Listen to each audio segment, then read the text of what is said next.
Okay, good morning, everyone, and thank you for joining us for this latest discussion in the Conflict Prevention and Resolution Forum, which sponsors monthly roundtables and panels on issues relevant to peace building. My name is Patricia Taft, and I am a programs director at the Fund for Peace, and I'm very excited today to be moderating a discussion on such an important topic and to be joined by four well-known and expert panelists. So first, what I would like to do is introduce our panelists to you, and then I'm going to present some initial remarks and a few questions just to frame our discussion today. So starting from my left, Beth Cole. In September of 2015, Ms. Cole joined the USIP as a special advisor on countering violent extremism, conflict, and fragility. And Ms. Cole has served in leadership positions in and out of government for more than 30 years, working on conflict and security issues. Prior to rejoining USIP, Ms. Cole was appointed by President Obama as the director of the Office of Civil Military Cooperation at USAID, where she was responsible for managing the relationship between USAID and the Department of Defense. Ms. Cole has led pioneering initiatives, including USIP-hosted working group on civil-military relations and non-permissive environments, where she helped negotiate the landmark guidelines for relations between U.S. armed forces and NGHOs in hostile or potentially hostile environments. She was the lead writer of the first interagency doctrine for stabilization operations, guiding principles for stabilization and reconstruction. She has authored and co-authored numerous books and publications and speaks widely on issues related to conflict. Ms. Cole is currently an adjunct professor at the Elliott School for International Affairs at George Washington University.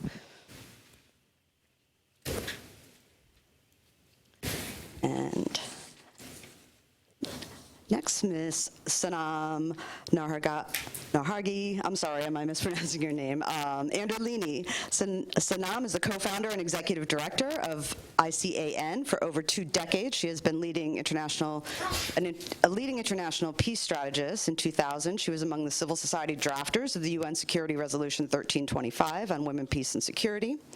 In 2011, Sanam was the first senior expert on gender and inclusion on the UN's mediation standby team.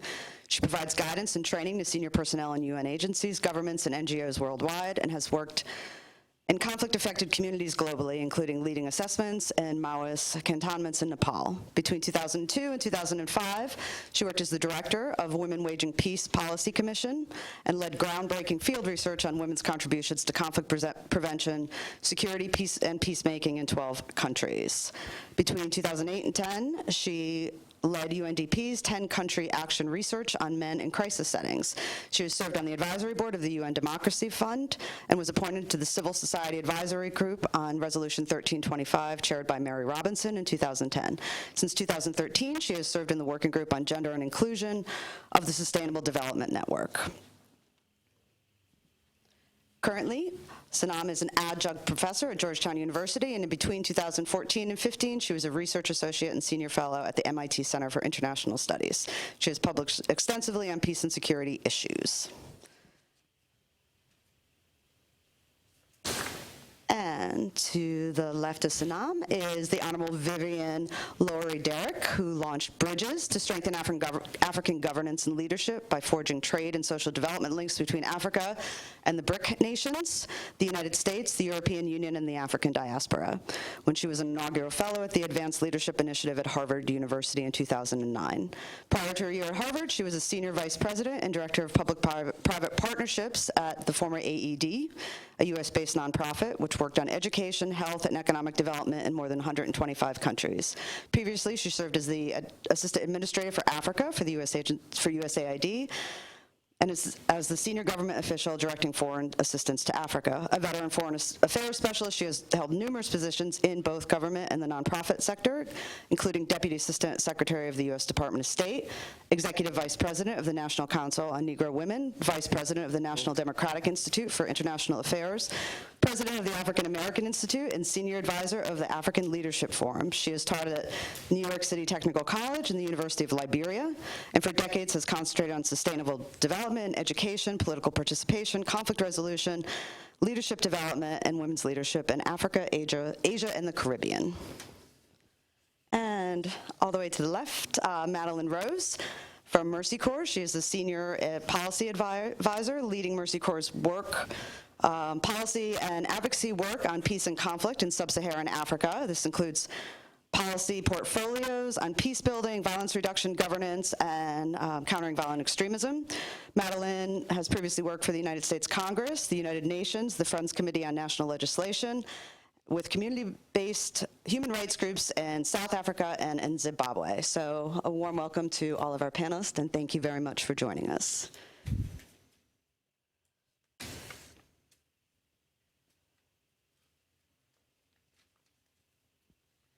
So to start out with framing the discussion a little bit, today we're going to be looking at the topic of fragile states. And of course, given all of what's been happening in the world over the past few weeks and months, I think we can all agree that this topic is more than relevant than ever. My organization, the Fund for Peace, has been looking at the issue of state fragility for the past 2 decades, and most of our programming centers around early warning and response in fragile states and fragile regions within fragile states. Fund for Peace's most famous, or sometimes infamous, depending on who you're talking to, product in this area is the annual Fragile States Index, which we've been producing for the last 15 years. The FSI is a global ranking that looks at specific risks and pressures that make a country fragile or prone to violence. Specifically, it looks at national level risk according to 12 indicators that span social, political, economic, and security factors, and these are informed by millions of pieces of quantitative and qualitative data.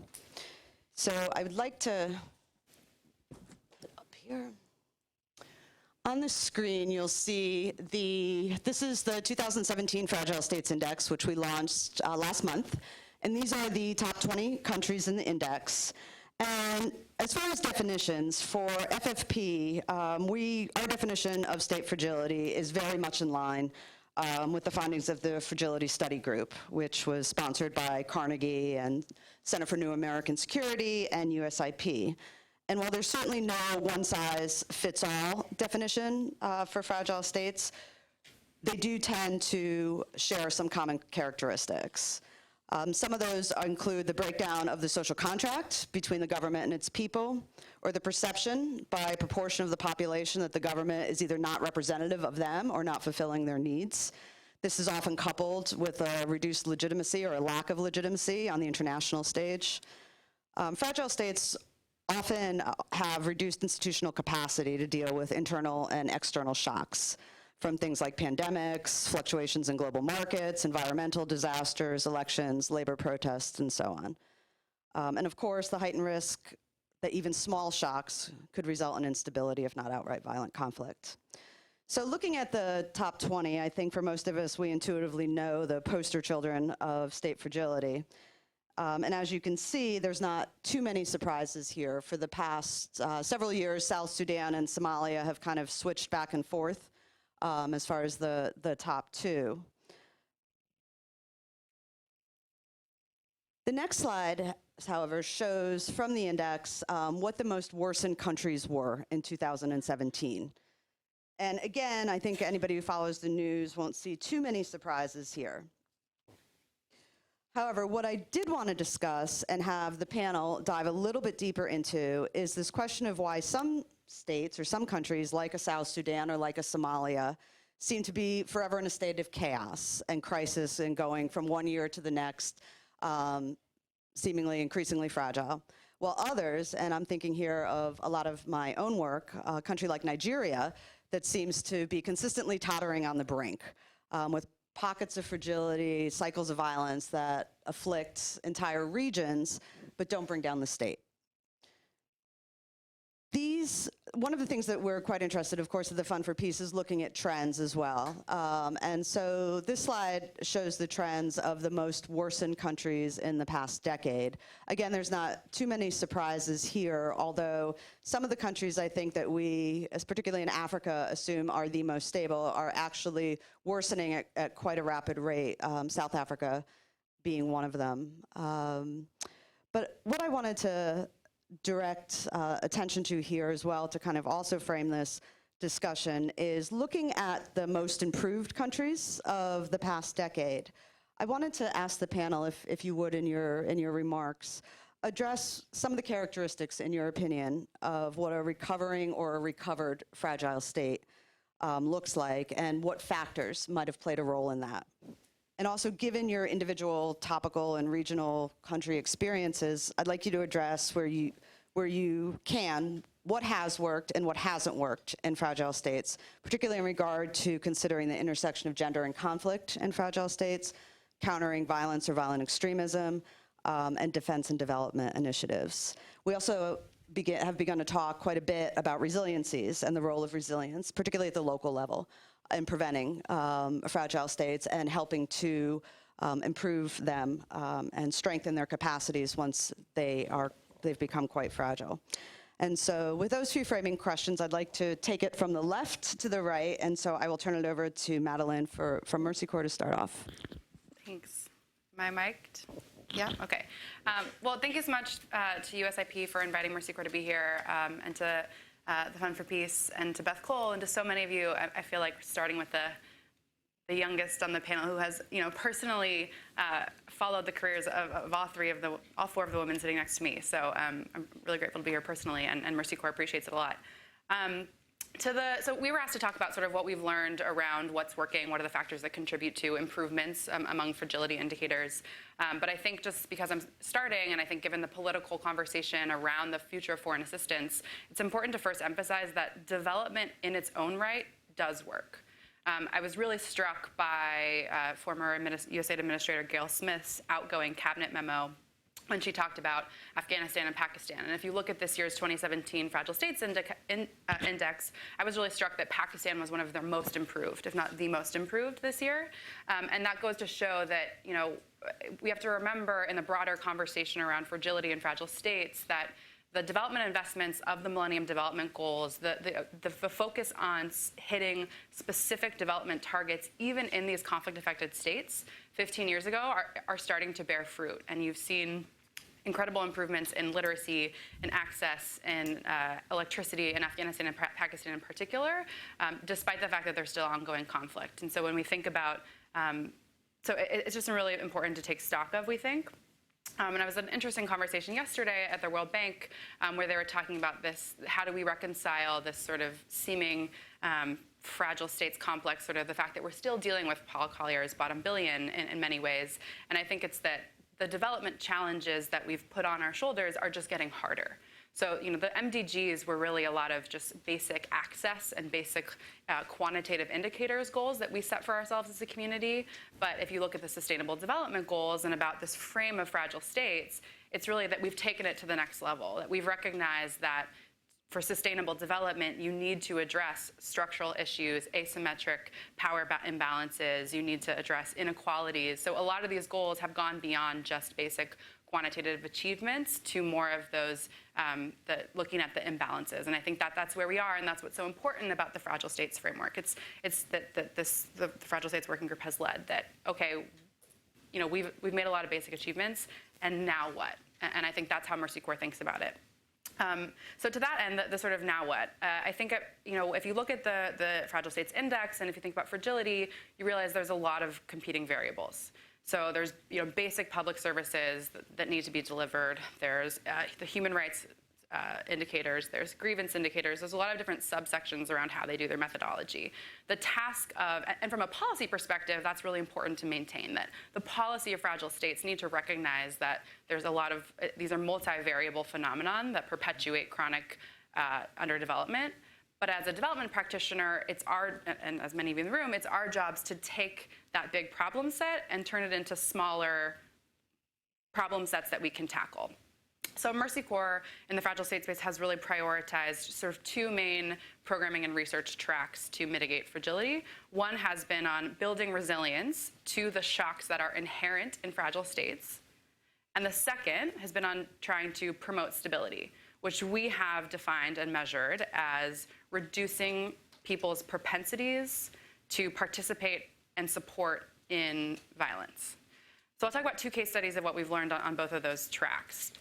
On the resilience track, our flagship work in this has been in East Africa, so Somalia, Uganda, southern Ethiopia. And there's a study that's outside, but it's called Conflict to Coping, which we wrote in 2011, which was an assessment of essentially 8 years worth of relief to resilience programming. And what we were trying to understand was what makes communities more resilient to the shocks of drought, food insecurity, and conflict.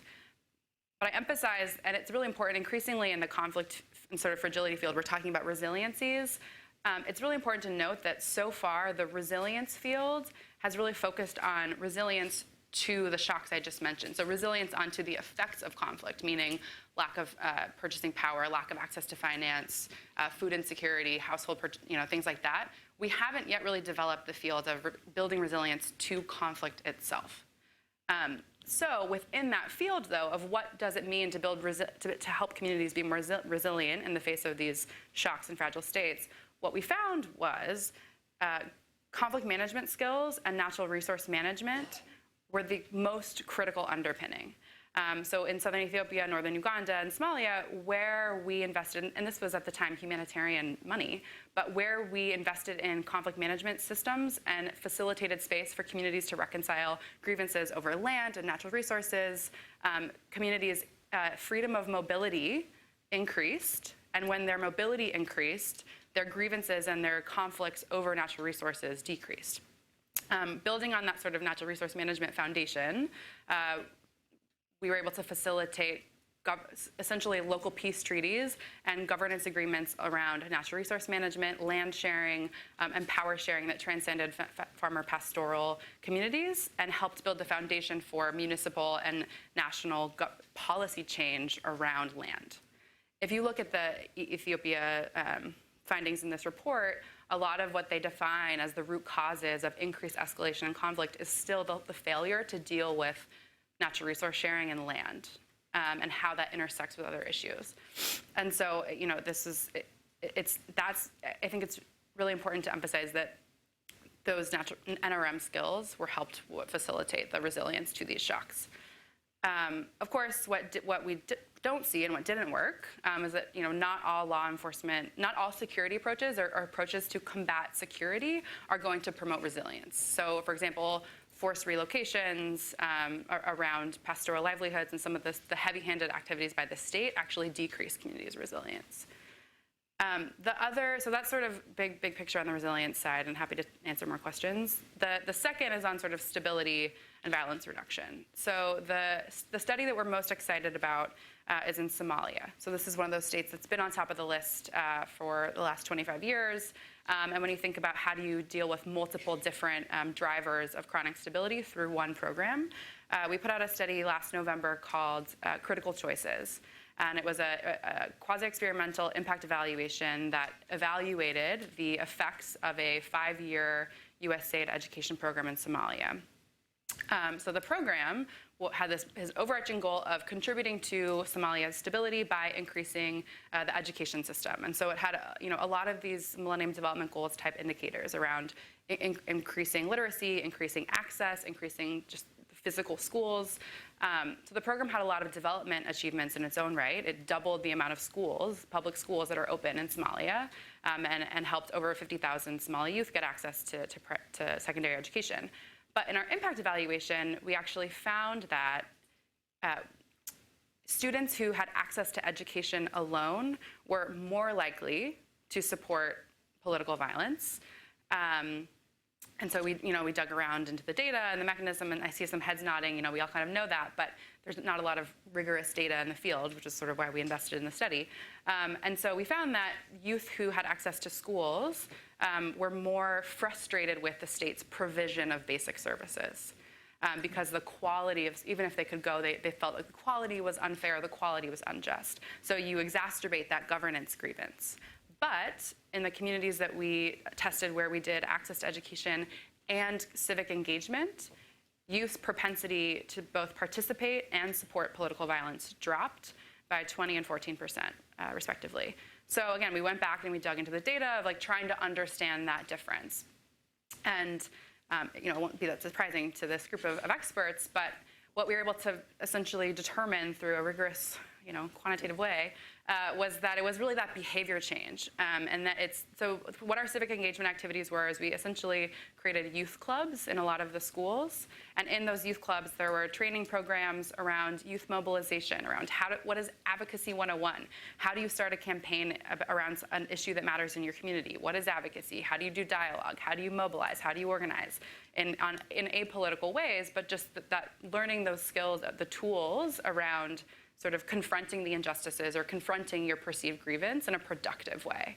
And so what we found in our data was that even as basic services the quality of basic services didn't increase at a rate that was satisfactory, which is something we're going to see in all these fragile states, you can offset that sort of decision-making of, okay, I'm frustrated, so I'm going to participate in violence.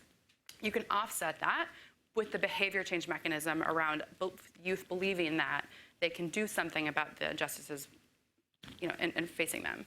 And that change is really key for us. And we're doing similar programming in Nigeria and Lebanon and Jordan, Afghanistan, but this is just the one that we've had a rigorous evaluation of recently. But when it comes to the fragile states problem set, we all need to do more around improving basic services by the state. But in the short term, that might not offset propensities to violence. And so to make sure that we're actually mitigating and decreasing the risk of young people or anyone participating in violence that will put even more pressure on these burdened states, we think that emphasis is really important. So to kind of wrap up, and happy to talk about other studies as well, but I think as Mercy Corps is thinking about the sort of fragility problem set and how to prioritize the various variables, we're looking at sort of 3 big initiatives moving forward. So one is that we're doubling down on violence reduction. In addition to the Fragile State Study Group, there was a wonderful report by the OECD, their States of Fragility report, and similar to the FFP study, but they essentially said that the most common denominator, if you look at all the fragile states and the fragile states that have been there for 25 years, it's the constant existence of violence and the inability of the state to deal with violence. If you look at the ODA data sets of all the development assistance in the world, 1% is spent on conflict mitigation and management. 8% is on security, justice, and human rights. So that means 91% is spent on all of the other things, even though we all say that conflict, governance, security are the crux of chronic underdevelopment and fragility. So doubling down on violence reduction and trying to get the sort of community to get on board with that is a big priority for us. 2, anchoring everything through a lens of governance. So thinking about, no matter the program, no matter the sector you're working on, how are you thinking about SDG 16 and SDG 10? So SDG 10 is around reducing structural inequalities, and SDG 16 is sort of around peace, justice, and inclusion. How do we make sure that no matter the sector, if it's financial inclusion in Tunisia, how do we make sure that we're designing our programs through a lens that will achieve some of those sub-indicators on SDG 10 and 16? And then the third is really the Somalia finding, but we're really trying to focus on self-efficacy, youth, this being more intentional about the behavior change mechanisms and how we facilitate space and provide assistance to support the foundations for youth-led, sort of justice movements in the world in a way that can sort of offset the pressure that some of these armed movements or violent movements are putting on fragile states who are already really struggling to cope with the governing burden that they face. Thanks so much, Madeline. Vivian? I think that I probably need to go up there because I need to see the slides.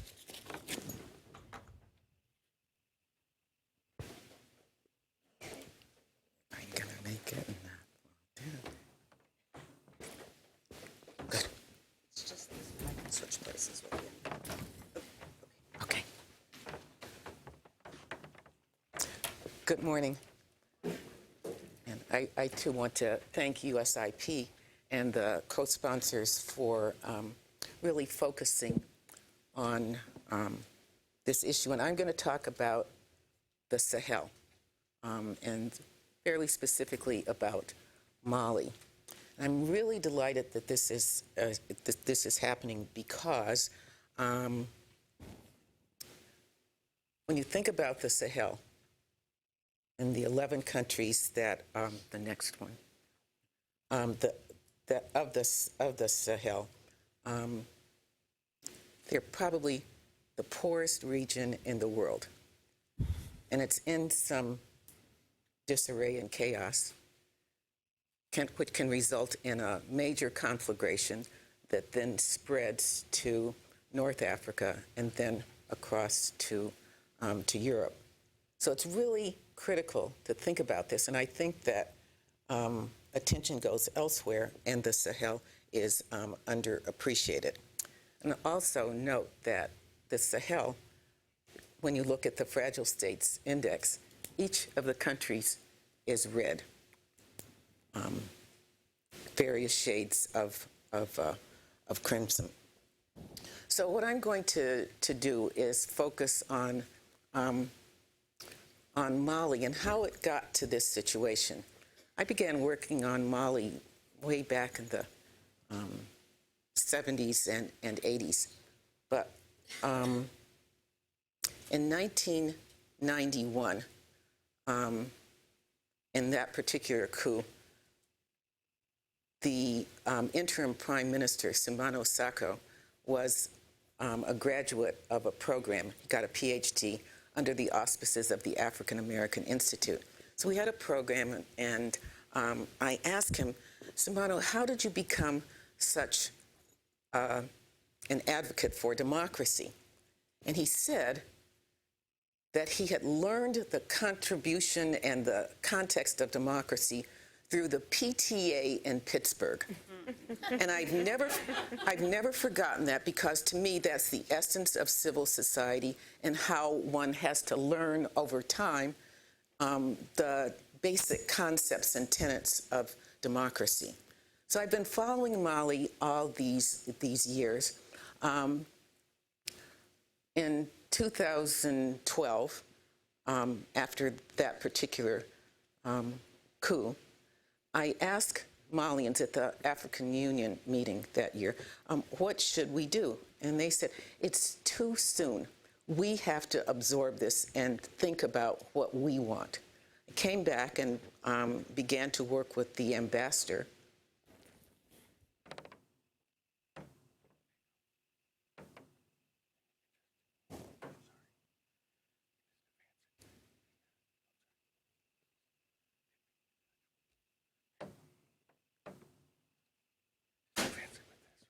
Okay.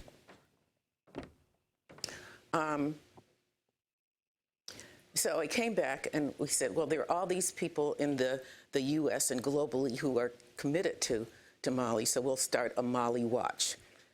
That turned into Mali Moving Forward, and now, since Mali has not really pacified, into the Mali Affinity Group. So we put all this money into Mali, all this energy into Mali, plus we have MINUSMA, which is the largest peacekeeping force in the world and the most dangerous, but Mali still isn't pacified. It isn't secure, and the reconciliation hasn't taken place. So it began to expand from Mali to the Sahel more broadly. And the more that I look at this, the more fragile these states are. And there are certain constraints, obviously. One is the demographics. Africa has the youngest population in the world, and you certainly see that. All of the numbers tell you that, and particularly in Mali. Poverty, it's, again, the poorest region in the world. The per capita income, GDP per capita in Mali is $840. Of course, the conflicts, this low level of conflict continues, and climate change is wreaking havoc. And we can talk about the relationship between climate change and conflict and the underlying causes, but the fact is that still it's a major detriment. So this leads to structural fragilities, and I see that there are four that at least that I think are important. First of all is state security. That's the basis of the architecture. Climate change and agriculture. You can't talk about democracy and good governance if you're hungry. Le ventre affamé n'a pas d'oreille. And the hungry stomach doesn't have any ears. And education. And I'm particularly interested in what you said about education, because it's the linchpin of development. And get higher yields per hectare, you have lower infant mortality rates and maternal mortality rates, you have higher labor force participation, you have better civic engagement with education.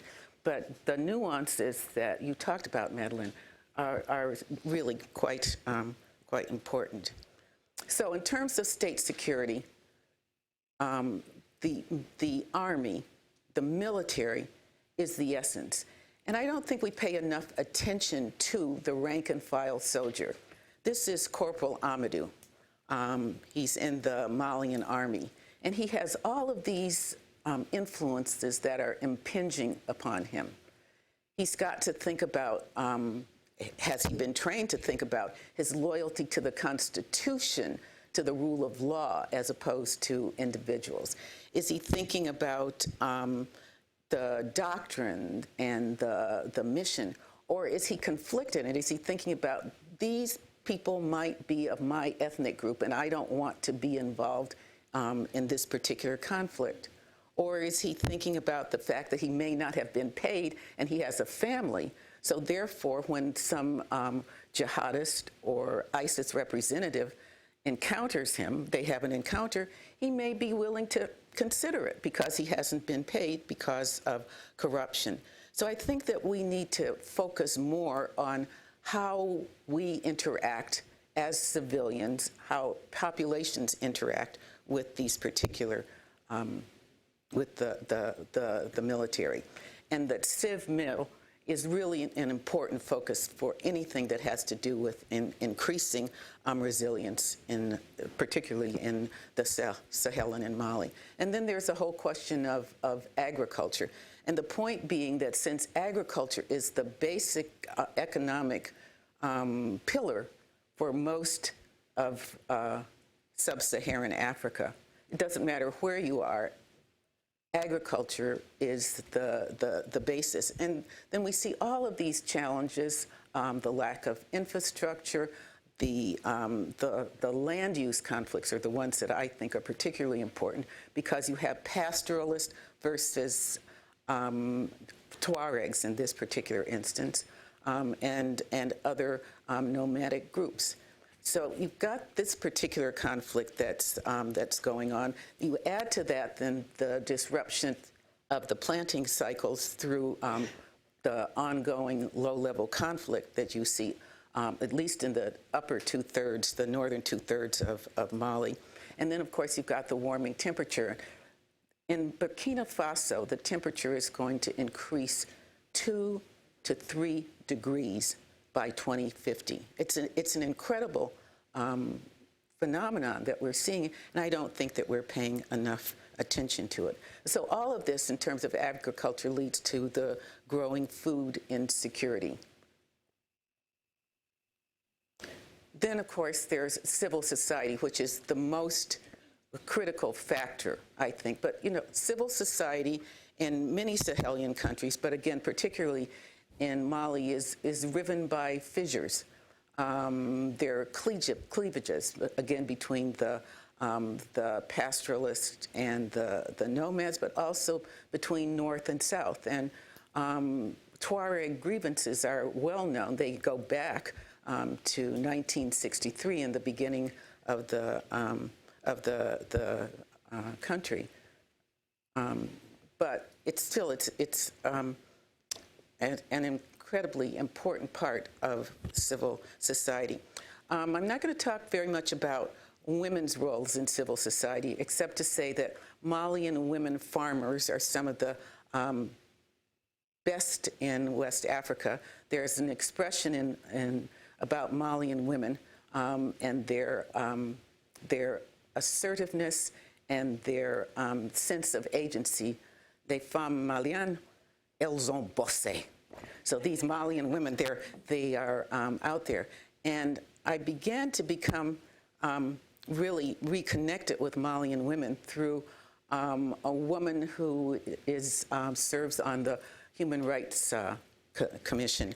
And this particular picture is of women who are involved in electoral processes and make sure that they come and monitor elections. So Mali is part of a larger group. But the point is that Malian women are a real source for improving and re-knitting civil society.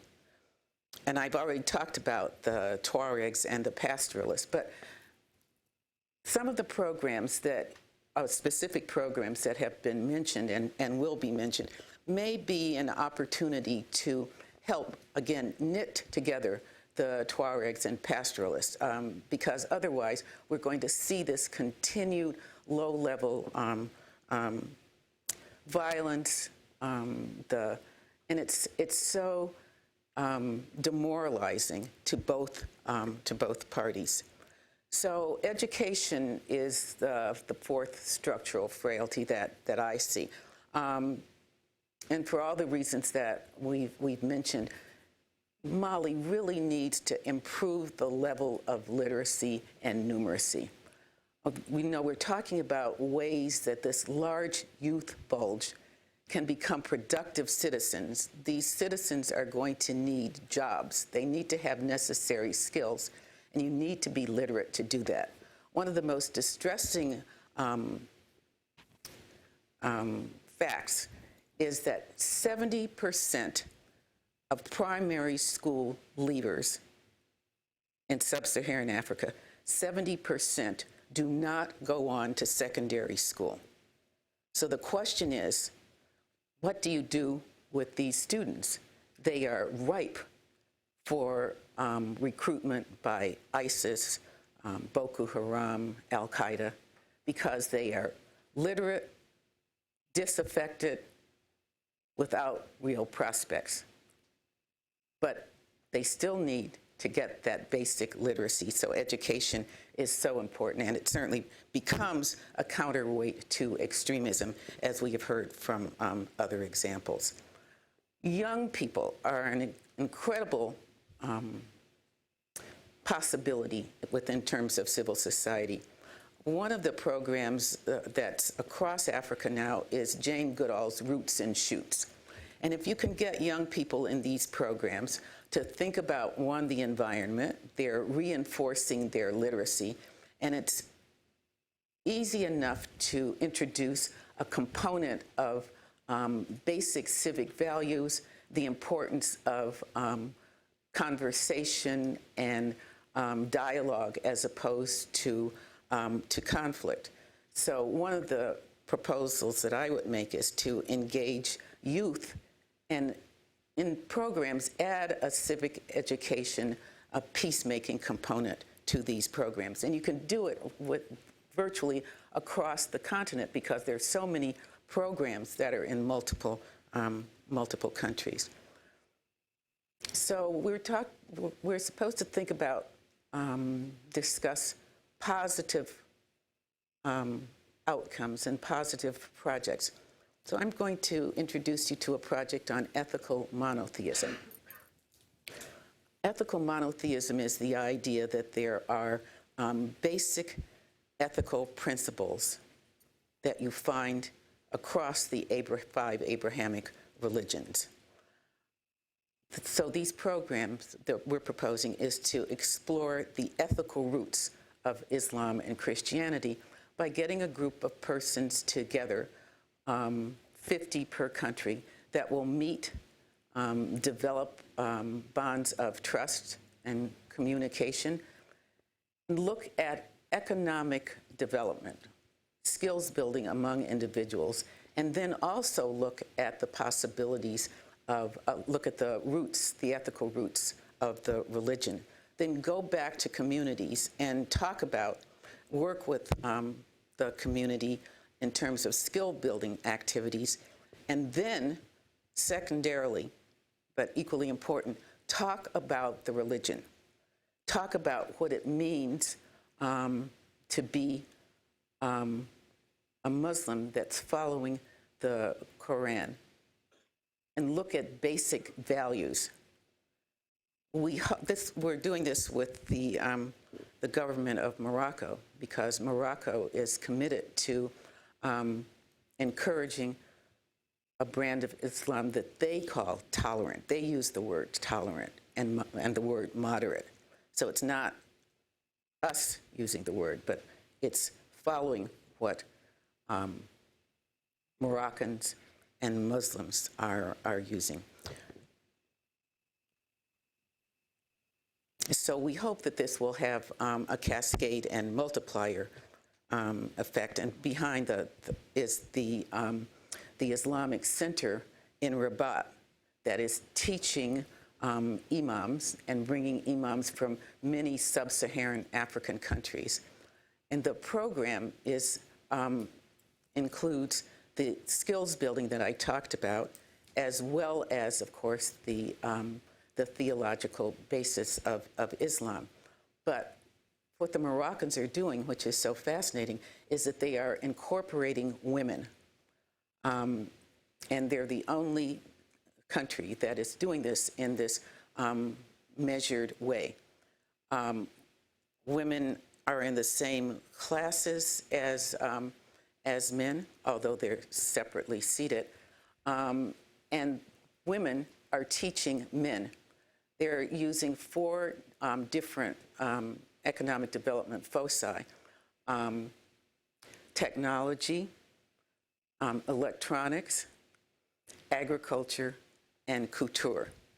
Now, I don't know enough about the couture to know whether that's one that's encouraging both men and women or not.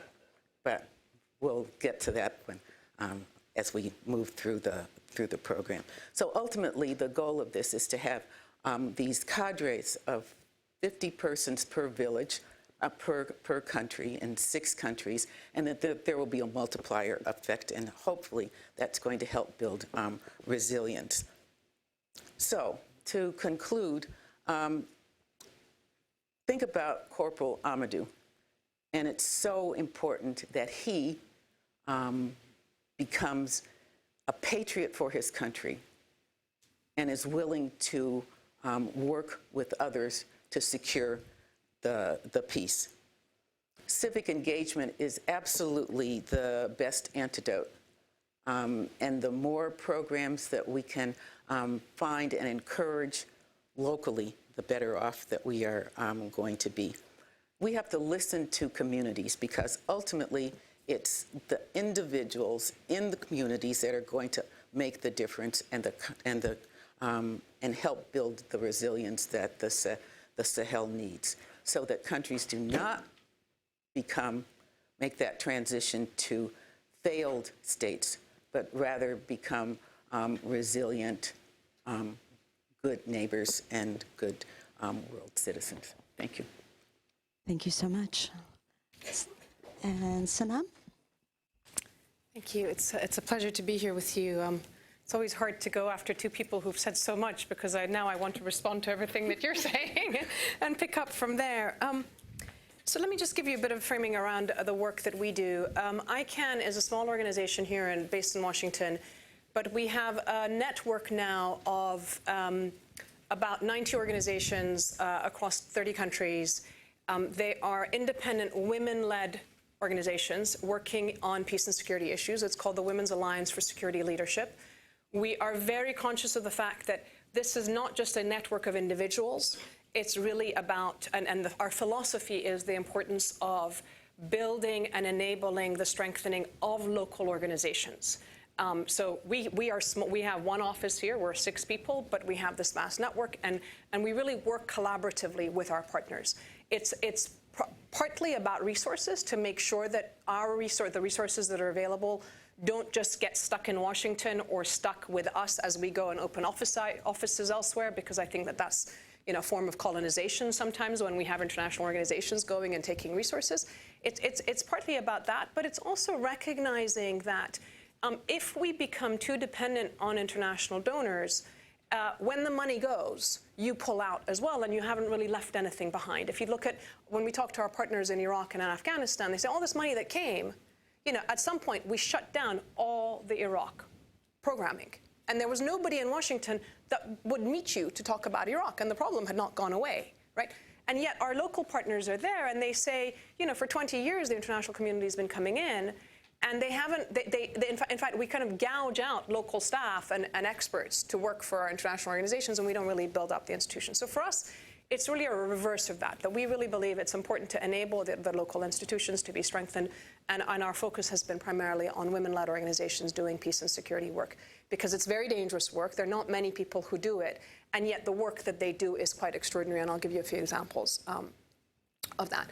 Now, it's always, my focus has always been on conflict-affected countries, and inevitably, as we started specifically with the ICANN outreach to the Middle East, North Africa, and Asian countries in 2012, when we asked them to do an analysis of what was going on, trends analysis and so forth, extremism was one of the things that came up very, very strongly, long before the State Department and President Obama picked it up.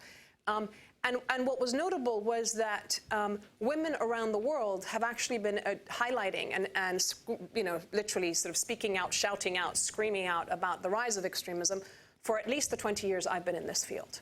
We've seen them at the UN space coming in and trying to address these issues, but also we've seen the pushback. We've seen the sort of the cabal of the Vatican, the Islamist states, and others really pushing back on reproductive health, and then all sorts of things to do with women's rights. And there is a level of violence that has been related to this, which we at the international level have not picked up, because it really hasn't been state level. It hasn't been a threat to us. It hasn't been a bomb in London or Paris or so forth. So when we talk about CVE or PVE, or, you know, prevention of violent extremism or countering violent extremism, for us and our partners, the first point of contact is, when do you see the spread of extremism?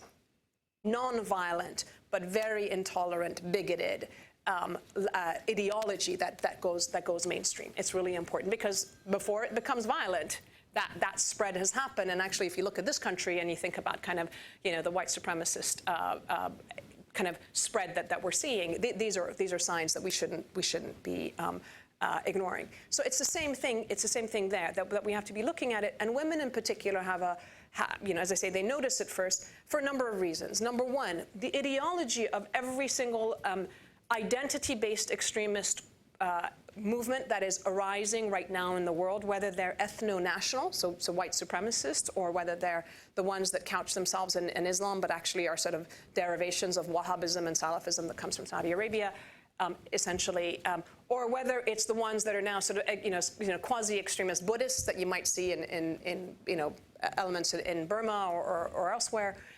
Hindu extremists, Jewish, I mean, we're seeing every single major religion in the world has a little outcrop of a fringe group that's arising, and it's quite intolerant and violent. And every single one of them has an issue with women's place in society, right? So it's what, you know, they want to control whether it's our bodies, whether it's what we wear on our heads, whether we're in public or not, where we speak, and so forth. And so naturally, women are also the first ones to be speaking out about it. Now, what's interesting, and the changes that we're seeing right now, is that these groups are very, very clever and very much more proactive than we are about how they recruit, their strategies, and so forth. And when it comes specifically to women, what we're seeing is that there's a real recognition, especially in the in these ones that are sort of couched in, as, you know, whether it's Boko Haram or ISIS derivations and so forth, they recognize the power and influence of women in society, in their communities, in their families, that very micro sort of, that micro level, but that incredible influence that they have. So they are co-opting women. And what they're doing is that they are tapping into the grievances and aspirations of women and saying, you know, whether it's violence, whether it's poverty, whether it's injustice and corruption in the community, they're saying, you come to us, and the new state, that new society that we're creating, you will have a role in it, right? It will be different. It won't be corrupt. It will. And so they're actually co-opting with these messages and bringing them on board and enabling them to be recruiters. That's one thing we're seeing. The next thing that we're seeing, and this is work that our partners in Kenya have been doing through some of the funding that we've been providing them with, they were doing assessments. And one of the things they realized was that there are a lot of trafficked young women between Somalia and Kenya. And again, they're promised a job, they're promised something positive, but actually it's a forced marriage, and they find themselves isolated in communities, and the recruiters come along, and they're very, and of course these girls have no real knowledge of Islam, and somebody comes along and is nice to them and starts telling them about their faith and so forth, and basically recruits them to become recruiters, and radicalizes them, and they are invisible to the eyes of the security forces, because who looks at young women? Who cares about? They're invisible in society, right? Especially poor young women. So it's very interesting how they are tapping into the inequality and the injustices, but spinning their own message of empowerment. And I can give you more of these examples from other places. So we see that aspect of the gender dimension. Then, as I say, the other part of it, which is the area that for us has been very important, is recognizing that we also see women at the community level are the first ones to rise up and start fighting against this and trying to kind of come up with alternatives. And the alternatives that they provide are, not surprisingly, very much couched in economic, social, religious, it's psychosocial, sort of economic skills, social conditioning and cultural activities and so forth. It's not just one of one thing, right? Because people need to be connected in multiple ways. And the alternative, one of the things that is working very well is their ability to promote religious literacy. To say, look, religion, this is what Islam is and this is what it isn't. But to be able to do that, you have to be trusted at the local level. So it's not about you and me and the State Department and the UN going in with big counter-messaging. It's actually about who do you trust in your community, and how do we enable them to do their work without bear-hugging them and branding them as if they are one of us, because this is also one of the dangers. We have a colleague in Basra, for example, who has been doing a lot of this work because her own sons were basically radicalized, and she had to go pull them out from local militias. And she says, I tell the boys, jihad isn't spilling blood on the streets. Jihad is giving blood in the hospitals. God's work is done in the community. You don't need to die, and it's not with death and violence and so forth. So they're able to take and understand what the local culture and religious narratives are and what people are hearing, and give them the reframing, which is a more positive, peace and nonviolent oriented approach. But that issue, the reason why it works is because they're trusted. And so for us, the question is, how do you enable them to continue their work and spread that work and so forth? And it's really, and I've come to the conclusion, it's really not about scaling up as it is about scaling across. It's about saying, okay, in this community, it's these people, these people, we can connect them to these people in this other community who are also, and actually it's multitudes of small initiatives as opposed to trying to brand it as one thing, which also makes it much more resilient. So that's one set of issues that we're seeing. Now, one of the challenges that we are also finding is that there is a lot of, on the one hand, we want this emphasis on what's happening at the local level and enabling the local work. On the other hand, it's not enough. Because frankly, whatever my partners in Iraq or Syria and Afghanistan and Pakistan do, I can tell you the minute that Moab was dropped on Afghanistan, many, many years of work was destroyed, right? Because it's a giant bomb. Right, and we have to recognize that the international actors, we as the United States, the United Nations, and so forth, when our policies are wrong and when our actions are so detrimental, we can't just fix it with a little grant here and there and small little programs and say, oh, but let's put the burden back on the community. So it's really important to be looking at what the locals are doing and enabling that work, but then also connecting them to the international spaces and to the regional and national spaces. And one of the things that we've started to do this year through ICANN and through the WASL Alliance was we've set up a new platform called the Global Solutions Exchange in partnership with a number of other with a number of think tanks and others, including the Royal United Services Institute in the UK and Search for Common Ground and the Global Centre that has offices here in New York and elsewhere, and with the Norwegian government. And the idea for us is that it's really important for us to create a new platform to enable local organizations, especially women-led organizations and youth organizations, to have direct access to the policy community, to international policymakers, whether it's the government, multilaterals, and to do that, to start talking about these issues sectorally. Because PVE and CVE, as we know, prevention of violent extremism, countering violent extremism, we know this is not, it's a complex set of issues that have led us to this phenomenon. And we can't just have national action plans on PVE and CVE without actually saying, what is the economic side of the story? What's the educational side of the story? What is the security side of the story? And bringing those voices up, that notion that you, Madeline, were talking about the feedback loop. So this is what we've been looking at, and I just wanted to share with you a couple of the sort of areas that we're considering. Number one is, when we talk about economics, a lot of the discourse internationally has been around livelihoods. Let's give them some skills, let's give them some jobs. What we're finding, and in the work that I did with UNDP, when I was looking at the gender dimensions of violence from the standpoint of young men who get involved, what really struck me was that all this development assistance that has been flowing into these countries for all these years actually isn't reaching the most vulnerable communities. Right? So where is it going, folks? What are we doing? Right?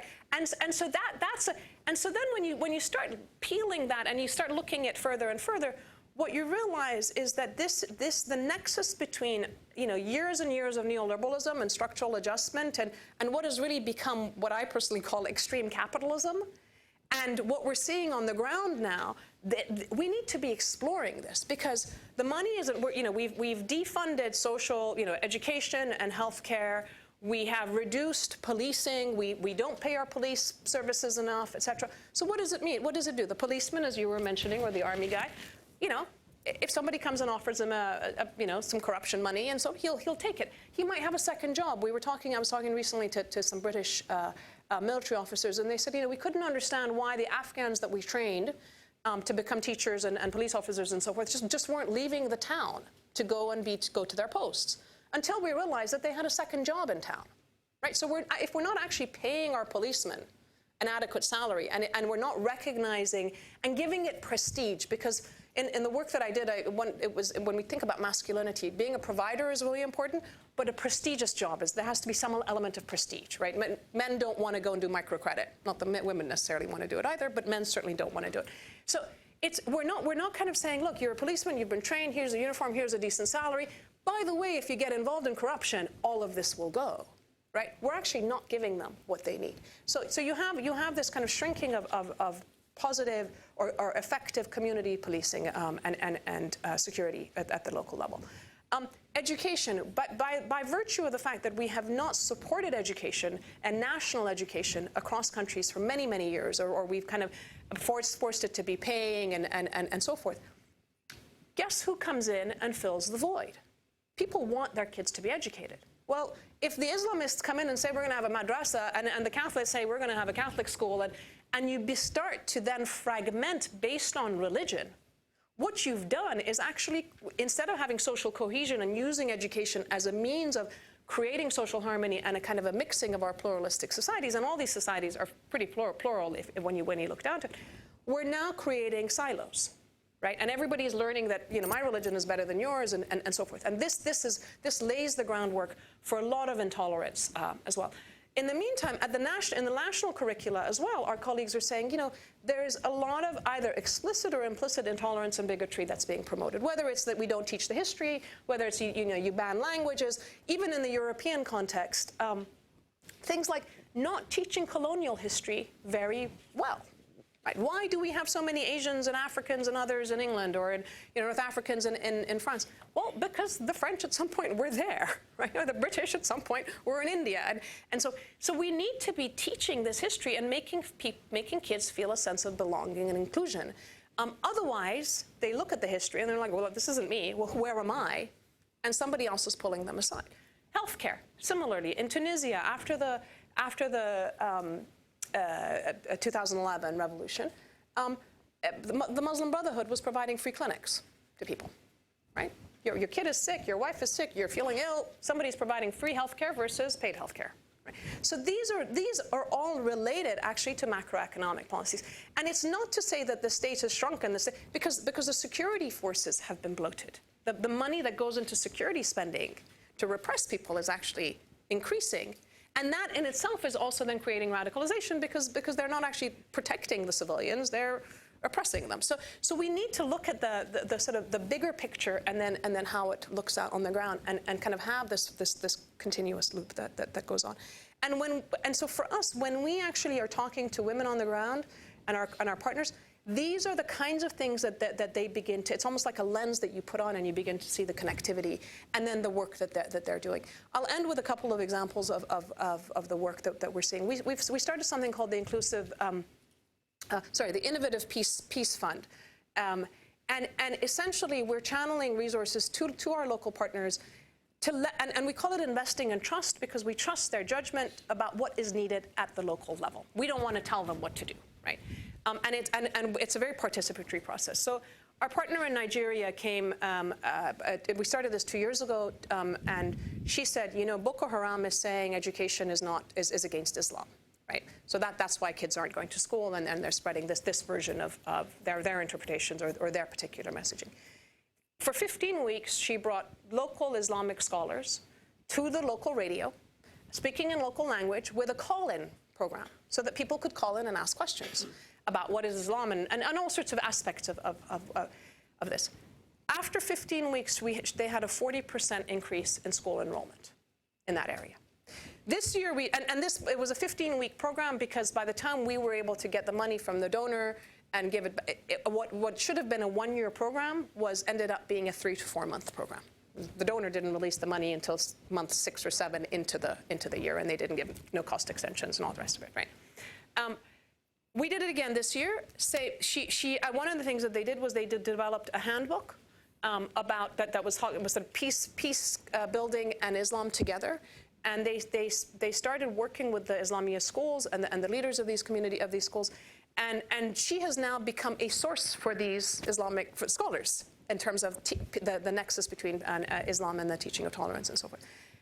And so they're now using them in the Islamia schools and doing the radio work. And now and this year, one of the things she said, we've reached a point where there's so many people who want to come to school, we don't have the buildings, right? And so these are small amounts of money going into the right hands at the right time, enabling them to do what they think is important without us dictating from above.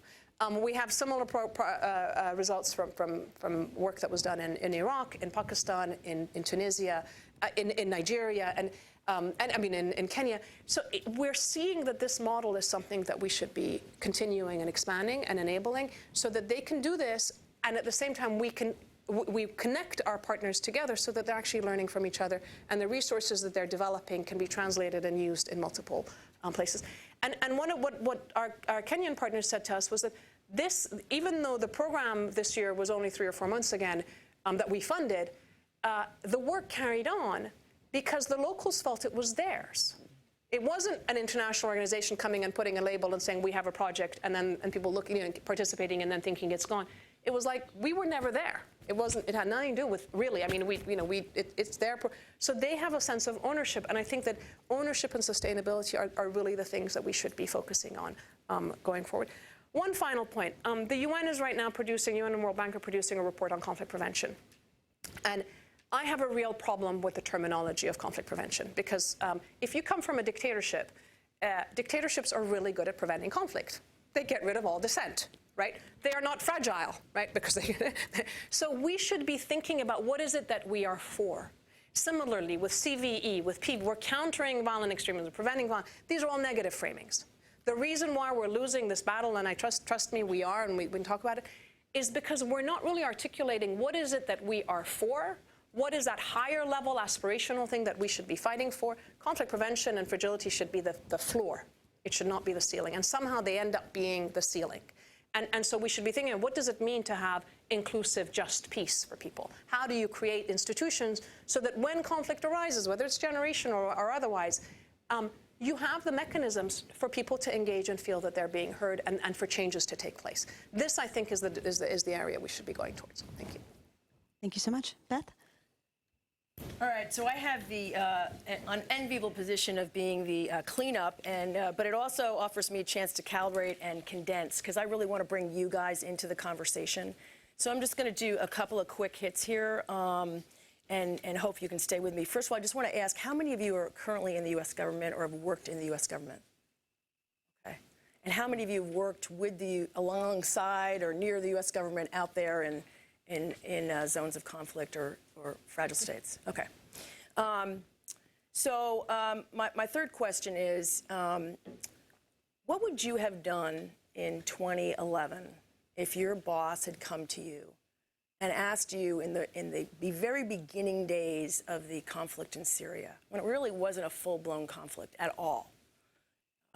What are the lessons that we have learned from working in all of these places that would help me to take into the Deputies Committee meeting that I'm about to go to and tell them what we should be doing to actually, prevent or conflict and mitigate instability in Syria?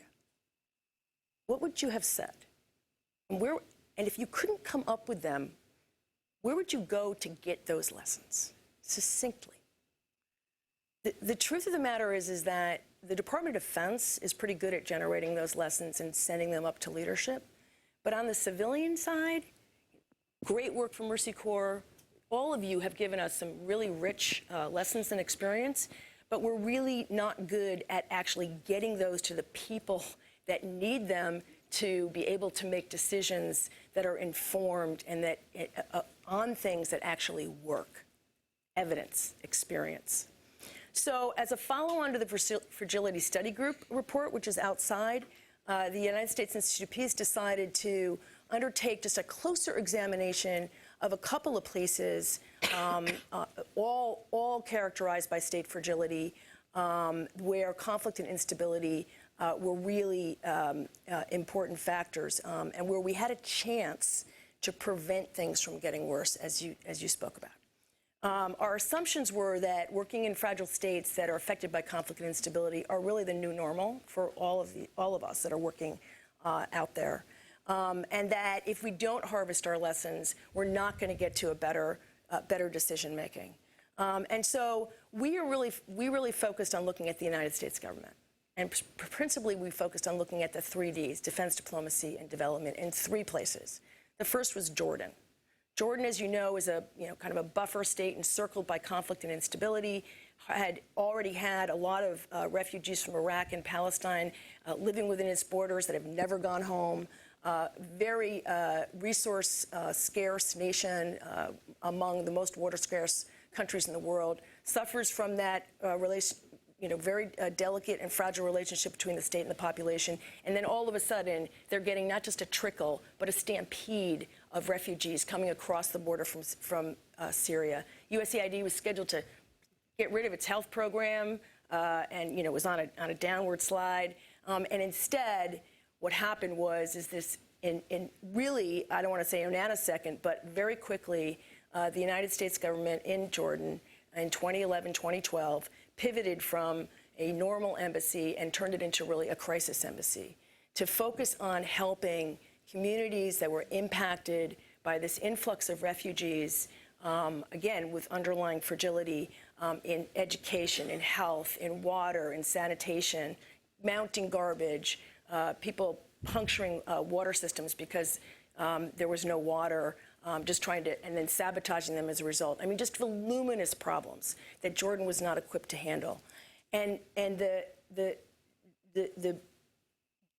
principally the USAID and the Department of State and the Department of Defense learned from past environments that they had to lash up in a way that they hadn't before. So they weren't working across purposes. So they were actually layering their authorities and their funding and their programs to actually help Jordan weather this crisis, help the population to weather this crisis.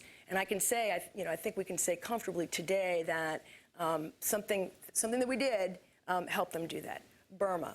Burma was a pariah state, flirting with North Korea around nuclear weapons, a great concern to the United States and others, and went from being that state to having, in 2015, the freest and fairest elections in its history. How did that happen?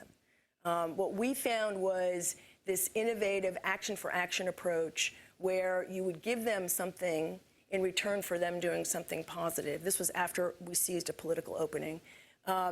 Really helped to spur the Burmese along on a path towards more openness, to helping to address some of their core problems. We focused on support to civil society, support to the peace process, and interestingly, we were able to, I keep saying we, I'm sorry. The 3Ds were able to take advantage of a special authority in Congress that allowed them to bring armed actors into the peace process, a political process, that we haven't been able to do in a lot of different environments. And they also took advantage of flexible funding, transition initiative funding, and other funding that allowed people on the ground to respond to things as they were evolving. This is definitely not the norm. Third case, Lake Chad region. 2011, 2012, Boko Haram is on a trek across the region, a murderous trek, and seemingly no one can stop them, right? To 2015, 2016, where Boko Haram has been largely contained, it's broken up, and it's on the run. What happened? What happened in that interim? Well, it was a tough slog, and I'm not saying any of these places are out of the woods by any means, but something happened in that period to help that effect, right? And so what we found was, after struggling with trying to get Nigeria, obviously a very fragile state, to get Nigeria to do anything about Boko Haram, the United States and its allies and others decided, okay, even though we're not good at it, we're going to focus on a regional approach. And so they lashed together the other countries in the Lake Chad region to both do programming across those countries, CVE programming, to help build resilience to Boko Haram among communities throughout the region, and standing up some very purposeful regional platforms to do that.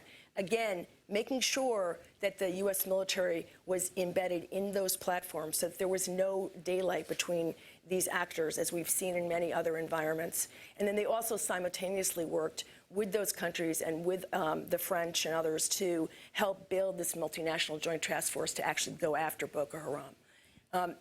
You know, this is, I'm not postulating nirvana here, but I'm just saying that if you really look under the hood and look at some of these cases, you'll find that we are learning, that we are adapting, we are learning the lessons of Iraq and Afghanistan, and we are actually helping to make situations from getting worse. I know the countries weren't on the list, but maybe they should be. And you know, finally, just to bring you guys in, I just want to tick off 5 things, because we're sending memos up to the leaders of the United States government and the various agencies. We will publish 3 detailed case studies and some lessons memos in a couple of weeks. But what we found in quick order is that people matter. We have to train our leaders and our personnel to deal with what is now the new normal of dealing in crisis, and we're not good at doing that. If they haven't seen the situation before, or they don't know what another agency is doing or their capabilities are, when they get to the ground, it's going to be chaos and it's going to be a mess. And in all of these cases, we had those kind of seasoned leaders that had 3D experiences. We found that planning, steady-state planning processes that we have, hey, they're just not good for these type of environments. And so you need to have the ability to do crisis planning that takes into account things that are happening on the ground, that allows you to just continually evolve your approach. The third is that you need those planning processes then will tell you, hey, your authorities and your funding cycles that are built for 3 to 5 year programming are not good for this situation. You need to do something about that, like a carve-out to allow OTI to bring armed actors into the peace process in Burma, like another permission that OTI has recently received to work with the Nigerian military on a disarmament, demobilization, and reintegration plan to bring in, help the Boko Haram defectors. And then you need some flexible funding. You cannot get rid of these flexible funding accounts, because those are the things that you need for crisis and instability if you're going to be able to get ahead of the curve and take advantage of the situation on the ground. You need adaptation of typical embassy structures and processes. And we did that all across these cases, from standing up a special platform co-located with the embassy in Jordan to relieve them of the burden of dealing cross-border assistance into Syria, and helping to help Jordan to deal with the flow of refugees across that border, to creating a CVE unit in Accra in Ghana that USAID managed, and immediately brought in a military planner to embed with them so that there was no confusion between them as they started to march out programs across the region. There are a lot of innovations that are happening. And the final one is working regionally in a bilateral system. I mean, we are not built for attacking regional problems, yet state fragility isn't just within the state. It's a result of many factors in a region, and we simply have to get better at addressing regional and transnational issues. And we found in Lake Chad that we actually are learning to do that. It's not easy, but we're learning. So I'm just going to leave you with that. We're going to get your names, and we'll send you out what we produce. I know it's a little bit different from what everybody else talked about here, but hopefully I think we're learning and we're adapting and we're getting a little bit better.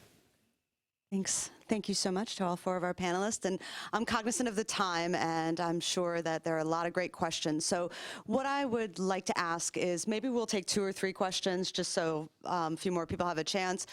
If you can keep your question brief, and also let us know who you are, where you're from, and if your question is directed to one panelist, please let us know when you ask the question. And there's a microphone moving around, so just raise your hand.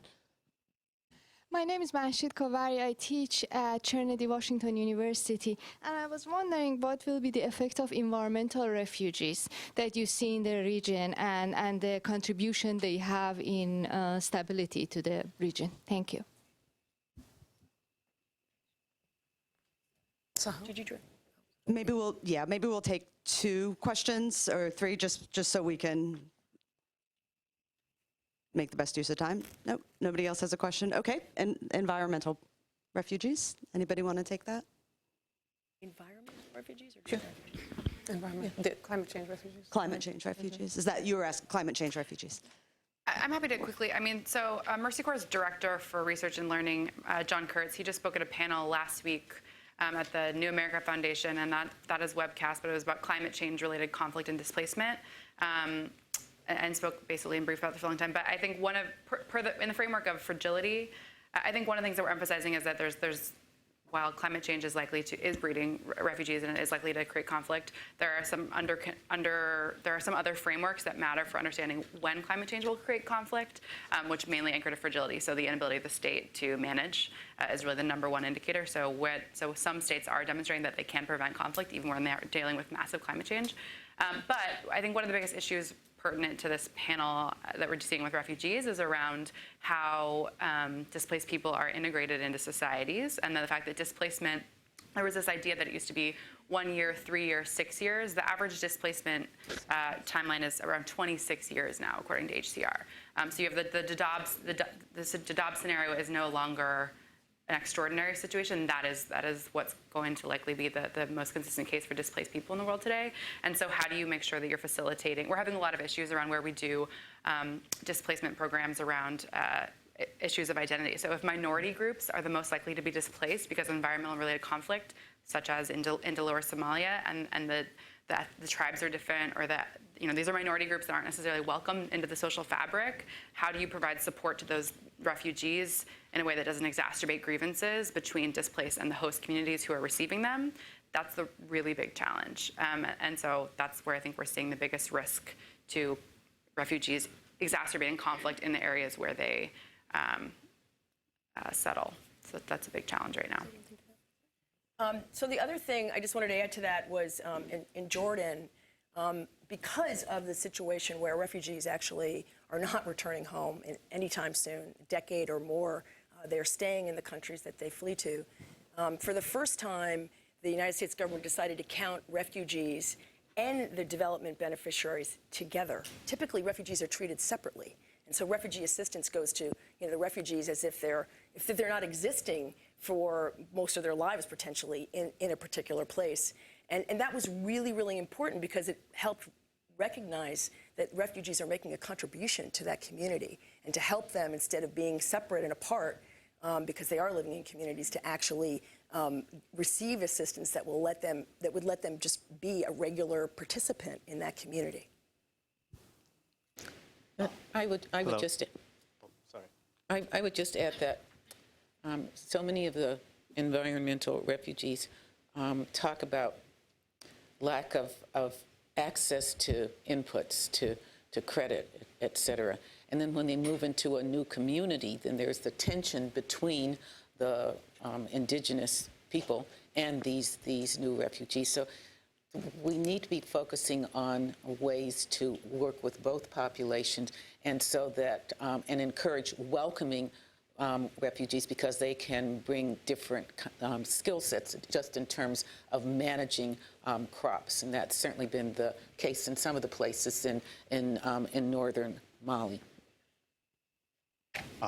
Hello. Hi, my name is Loin. I am with the Voice of America, VOA. My question is for Beth Cole. You mentioned about the peace, helping peace process in Burma. I am wondering, what are the lessons that you learned from the helping the peace process in Burma? Like you said, bringing EAO together. Yeah, I mean, specifically, we were looking at innovations that were showed that we were learning from other past experiences where you didn't have an inclusive peace process, and where you left armed actors out, and so you were never going to be able to stabilize or bring peace to that place. And the notable thing that we found was that the U.S. government realized the peace process wasn't going to work if we didn't include the armed actors. And typically, you're not allowed to work with armed actors in any one of these environments. We're prohibited from Congress, from legislation and authorities from doing that. And so in this case, there was a recognition that, which is a recognition from having learned the hard way, that we needed to do that in order to help facilitate the peace process. So this was just the beginning. Yeah, I just want to add to that. I've just come back from the Philippines, and I was in Mindanao, and we were meeting with the Bank Samora Development Community and so forth. And I don't know whether you're following what's happening, but there was a terrorist attack in Marawi City, and there's been martial law and so forth. And there was a real concern about whether this peace process that has been working for, they'd spent so much time and many years and so forth working on it, whether this was also going to be a casualty of what's happening right now. And what was interesting, and for somebody who's been advocating inclusivity for many, many years, it was really great to see that one of the side effects, which we've always understood, is that if you have an inclusive process with multiple actors involved, different sectors, whether it's your civil society, the women, the security, and first of all, the relationships are there, so that when there is crisis, they can talk together on a human level. It's not just institutional, but they actually know each other. And secondly, because the process has been going on for so long, and I think with Burma, the time makes a difference. People have made a commitment, so they're not willing to let it go so fast, right? And I think this is something that we always fail to recognize here. We we want to shove people in a room and get a peace deal in 2 weeks or 3 weeks or 2 days or 6 months or something. It doesn't work. Actually, the time factor makes a difference, and that inclusivity of sensing, we've all come along this way. We're all knee-deep in this. And what does it mean to go back? It is part of the notion of enabling the process to become more resilient. And I think that's an important lesson to bear in mind. Great. Thank you. Unfortunately, we are out of time. It is 11 o'clock, but I did want to extend a big thank you to all 4 of our panelists. Thank you very much for your contributions.